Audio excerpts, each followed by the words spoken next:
It's been a day of big announcements in the 100. As we approach the 2022 season, the women's franchises have been announcing their retained lists, and we've been following that news all day. I'm Tom, and joined by Rich. Have you been on top of the developments as they've been announced? I have, yeah. It's been an interesting day. Lots of surprises, and looking forward to digging into it with you.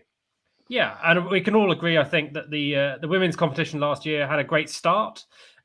We'll see how that builds throughout this year. I mean, I suppose to set the scene first, how is this team building process going to work in the women's version of the 100? Well, for a start, the salaries have gone up, which is always a good thing. Yep. So the price bands range from £7,500 for the tournament all the way up to the top players who'll be getting £31,000 for their 3 weeks of work. So 31 and a quarter. Come on, don't 31 and a quarter. Yeah, don't forget that extra 250 quid. So each team has 15 slots to fill. They're allowed up to 3 overseas players initially. Now, a new twist in the 100. So in June, they will be allowed to get an extra overseas player. Okay. Of course, only 3 will feature in the 11. So I think that means they'll have squads of 16, I believe. But so that's up from 15 last year. Yes, exactly. Now, the women's competition draws upon the regional structure of women's cricket in the UK. There are 8 regional sides and there are 8 franchises, and they more or less marry up together, which means that you don't have a draft for the women's. They're done by open signing. The teams can go out and negotiate and get who they want, which has thrown up a few surprises because, some teams are very settled, the likes of the Birmingham Phoenix, the Southern Brave, more or less the sides we saw last year, whereas London Spirit, Welsh Fire, a bit similar Trent to Rockets. the men's side. And the Trent Rockets only have 5 players at the minute. So you're really going to be phoning around on game day morning to get an 11 out. Well, for those of you who are new to the 100 Club, welcome. We are, fans of the 100, as I think you can tell. Catch on YouTube, like, subscribe, all that good stuff. If you're on the podcast, you're going to miss out this next bit, though, because I'm going to throw up on screen now the squads as they have been announced. And as you say, there are some really interesting developments going on there. Starting with the London Spirit, they've appeared to have forgotten to retain Tammy Beaumont. I'm sure negotiations are ongoing. Right. I can't believe that a player as good as Tammy Beaumont would walk out. Although, of course, Tammy Beaumont is a Kent player, and if you look at the county structure of it, which I know is different to the women's, Oval would be the Kent Surrey matchup. So is there a potential that Oval Invincibles could nab her? Probably not. They don't have any of their top salary bands fit.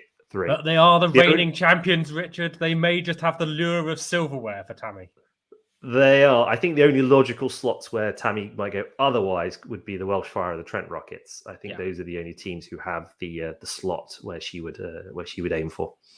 Yeah, and the other thing with the London Spirit is they've not retained any of their overseas players. Deepti Sharma is dropped out, which perhaps the biggest name there. Deandra Dottin, who had a good season, I thought, and Chloe Tryon, the South African. They're not the only team to have a bit of a clear out of the overseas players. So let's move on to the obvious gaps that sit around the Trent Rockets. What are they doing?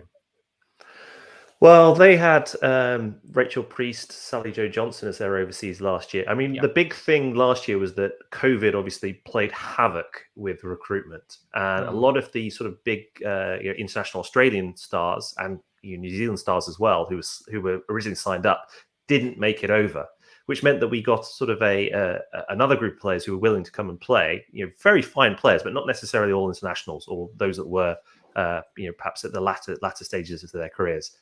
So I think what the teams are doing is they're pivoting and they're trying to entice, the very best in the world who are going to be here for the Commonwealth Games anyway. So your likes of, Meg Lanning, and we already see that Elise Perry, probably the best player in the world, or maybe Amelia Kerr would have something to say about that, is signed up for the Birmingham Phoenix this year, having missed last year.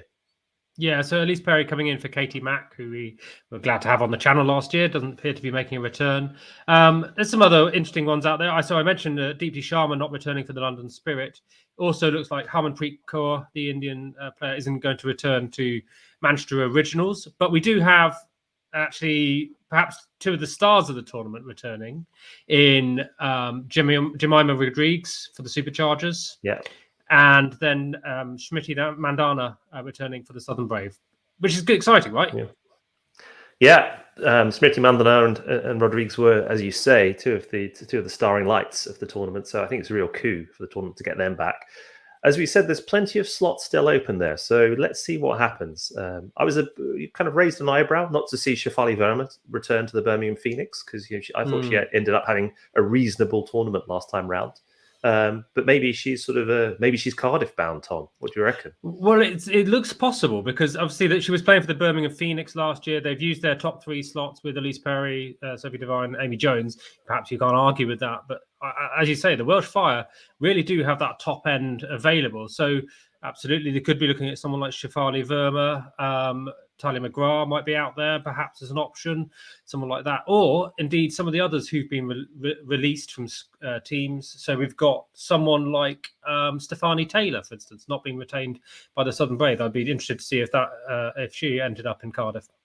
Yeah, and don't forget London Spirit, coached by Trevor Griffith, the Australian coach. Very strong links to the game there. So I wouldn't be surprised at all to see at least 2 or 3 of those London Spirit slots going to some of the Aussie team that are going to be here in the UK.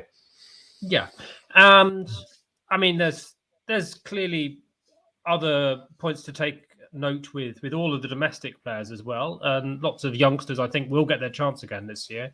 Perhaps 2 of the bigger names that we haven't got on the list as the moment are Alex Hartley, who's been released from the Manchester Originals, and Lauren Winfield Hill has not been retained at the Northern Superchargers, which is, I think, really surprising given she was captaining last year. Captaining, still opening for England. I mean, she's not in the best of form at the minute, but unusual to see. Well, it's similar to Tammy Beaumont, I guess. An England international, not signed up yet. Yeah. It will be an interesting month. So even though the women don't have a draft, they are going to announce their next draft of signings on the 30th of March, both international and domestic. So that panel that we just showed in terms of the squads will fill out a fair bit on March 30th when we have that big, presumably big media event to unveil the men's draft. Bit of a question about that one, Richard. I think it's going to be on Sky Sports over here in the UK, but I'm just waiting to confirm. But that would, as you say, I think provide the 15-player squads for the 8 franchises, and then we'll see about this extra overseas player coming potentially in late June or something like that to finalise the squads before the tournament starts in July. Any early predictions based on what you've seen so far? It's very interesting to see that it's a very short tournament. Reduced because of the Commonwealth Games, of course, and it will be even shorter this time round. Yeah. And what we saw in the first edition is it's one of those things, isn't it, about regressing to the mean. The teams that have done well have basically assumed they've done well because they picked well, whereas the teams that were towards the bottom end of the table seem to sort of go for the complete rebuild. I just wonder about the logic of that. I sometimes think maybe you sort of need to give your team, a couple of seasons to bed in. But I think Southern Brave, they were the team to beat last year, and I think they'll be the team to beat again, especially if they can sort of add, somebody in that 18.75, their third overseas players to complement Smriti Mandana and Amanda Jade Wellington, who was so effective for them last year. Yeah, well, I'm going to play devil's advocate to your argument there, Rich, and say, actually, maybe this is the time, if you're going to have a bit of a rebuild, maybe this is the time to do it, because hopefully, fingers crossed, this year will not be as affected by things like quarantine, by COVID afflictions and so forth. And with the Commonwealth Games coming over in the June period, then we know all of the women's games top talent is going to be in the country. Maybe now is the time, actually, to take your chance on the form player, on the new star breaking out. So that's my point on it. The one other thing I'm interested in, Tom, that might develop over the next few years is at the moment, the teams are very much focusing on their regional side, right? So if we look at the Oval Invincibles and the sort of the Southeast Stars, at the moment, the Oval Invincibles can afford to use all of their 3 tops slots on their England international Tash Farrant and their South African trio, knowing that they've got Alice Capsey on 15,000 in the middle of the range. Now, she was one of the absolute stars of the tournament this time round. Yeah. So you wonder, as this tournament develops, will teams be able to keep their, and similarly, Lauren Bell's on 15,000 as well. Yeah, sort of with a salary range call up and everything. Yeah, exactly. Will the teams be able to keep these young stars on these middle range salaries, or will other teams come in and say, look, actually, we want you to be the face of our franchise, and we're going to tempt you with more money. Yeah, interesting to see. Yeah, and there could be some early movements in that sense. I see Sarah Bryce has moved on, for instance, as the young Scottish player. Catherine, her sister, is retained with the Trent Rockets, but that might be in a similar sort of case. Maybe, I'll try the open market, see what I can achieve. Indeed. Fascinating stuff to chat through with you there, Rich. So we have learnt a fair amount about the tournament this year. Next big announcement for the women's game, I think, will be on the 30th of March with those additional signings confirmed. Join us here on the 100 Club. Yeah. If you've enjoyed the content, let us know with a like, a comment, and a subscribe. We're growing slowly but surely. Rich, final comments. Yeah, please put in the comments below the players that you think you'd like to see in the tournament and where you think they might end up. We'd love to hear your thoughts. Yeah, and next up, outside of the 100 in the women's game, we've got a World Cup coming. So look forward to a little bit of a preview. Yeah, Rich? Yeah, well, that'll be in the offing in the next week or so. Great. Thanks for joining us. We'll catch you next time on the 100 Club. Cheers, Tom.